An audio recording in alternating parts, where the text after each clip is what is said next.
he was going to say something that his engineers would hear for the first time. And it's something I'd like to do, um, which I think many of our engineers will be hearing this in real time, is have the charge connector plug itself in, like an articulating, like a sort of a snake. And I thought to myself, buddy, you already said a lot that your engineers are hearing for the first time. The other thing that is really heightened inside Tesla is you've got Elon Musk really driving aura around this car. Autopilot was a very strong focus of Elon.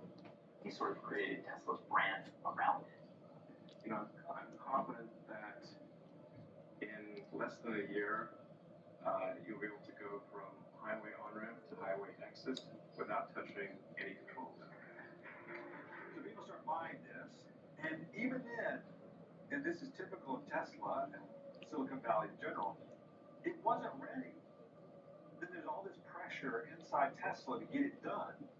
Elon sets crazy ambitious goals for himself, and then that translates to the crazy ambitious goals for people around him. So often we describe to recruits, you are not joining the regular army here, you're joining special forces.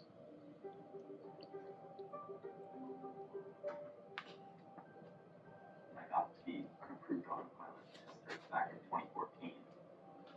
The first time I drove the car, went across an intersection in a neighborhood in the car, went full brake for about half a second, and then immediately full throttle. It was really sort of a wake-up call. This is very experimental. I'm testing the latest version of Autopilot every week. We want to make sure that our testing is exhaustive before we release the software. A lot of the software updates were pushed to Elon Musk's own car. Certainly his opinions were the ones that were always keeping the team on their toes. But what it also does is it focuses the team on certain short-term appeasement projects as opposed to developing a more total, complete solution. I was concerned about the fact that the software simply wasn't validated across a wide range of roadways. And if this is the first step in terms of this technology's relationship to the public, then it doesn't paint a pretty picture. And so I started considering other opportunities.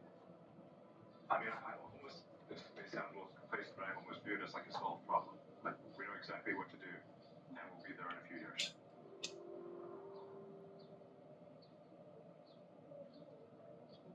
Are self-driving cars closer than we think? Well, a few days ago, Tesla CEO Elon Musk tweeted, "Autopilot goes to wide release on Thursday." Unveiled an autopilot system which allows cars to change lanes by themselves. It takes a lot of the tedious aspects of driving and alleviates it from your concern as you're driving on a long stretch of a highway.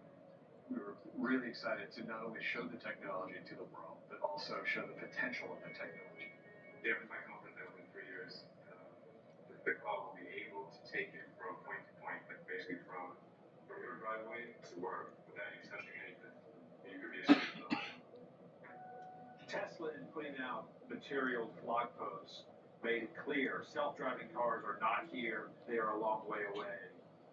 We still think of it as a public beta, so we want people to be quite careful. When it comes to Tesla and Elon Musk, the message is constantly going up and down and up and down, right? And Elon can change his mind at any moment. He can say one thing one moment, and then he'll say something completely different. It's going to be a long time before one can truly get in the car, full speed, wake up to destination. The car can do almost anything. The expectation